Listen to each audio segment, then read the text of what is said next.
Assalaamu calaykum caruurey. Sheeko cusub ayaa bardheynaa maanta. Sheekada san ayay ku bilaabanaysaa. Waqti hore ayaa waxaa jiri jiray nin musaafir ahaa oo u soo hooyday cid meel baadiye ah deganayd.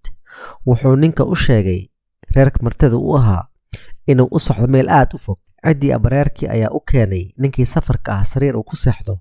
Sidii caadada ahayd oo martida loo soo dhaweyn jiray, martisoor ayaa loo sameeyey. Markii gabaldhaca oo xoolihii ay soo xaroodeen ayaa reerkii waxay u qaleen neef ari ah.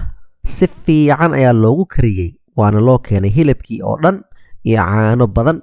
Ninkii cuntada loo keenay oo dhan wuu dhammaystay, waxbana ma u reebin reerkii martisoorka u sameeyey. Ninkii guriga lahaa ayaa wuxuu weydiiyey ninkii safarka ahaa ujeedada safarkiisa iyo meesha uu ku socdo. Markaas ayaa wuxuu ku jawaabay, waxaan u socdaa dhakhtar oo caloosha ayaa la iga hayaa. Cuntada dhan ayaa iga xiran, marka waxaan rabaa in cuntada ii furanto si aan si fiican wax u cuni karo oo u dhergi karo. Ninkii guriga lahaa ayaa yaabay oo tacajubay, wuxuuna yiri, sidaan miyaa cuntada kaaga xiran tahay nin yahow musaafirka ah? Ninkii musaafirka ah ayaa ku jawaabay, haa, waxba afkayga ma gelin karo, aad ayay cuntada iiga xiran tahay.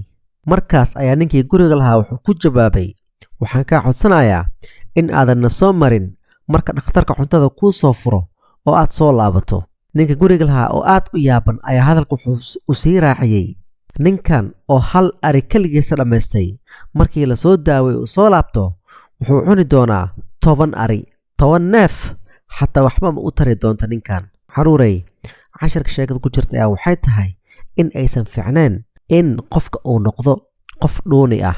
Dhuuninimadan dhibaato weyn ayay leedahay. Haddii qofku wax loo keeno waa inuu la qaybsadaa dadka kale oo aysan kaligiis isku koobin. Sidoo kale casharka sheekada aan ka baran ayaa waxay tahay muhiimadda martisoorka oo qofkii marti kuugu imaada in la soo dhaweeyo sida caadada Soomaalida iyo diinta Islaamkaba ay nafartay. Caruurey, sheekadan halkan ay noogu eg tahay. Ilaa sheekada dambe aan ku kulmi doono, waxaa idinkaga tegayaa assalaamu calaykum waraxmatullaahi wabarakaatuh.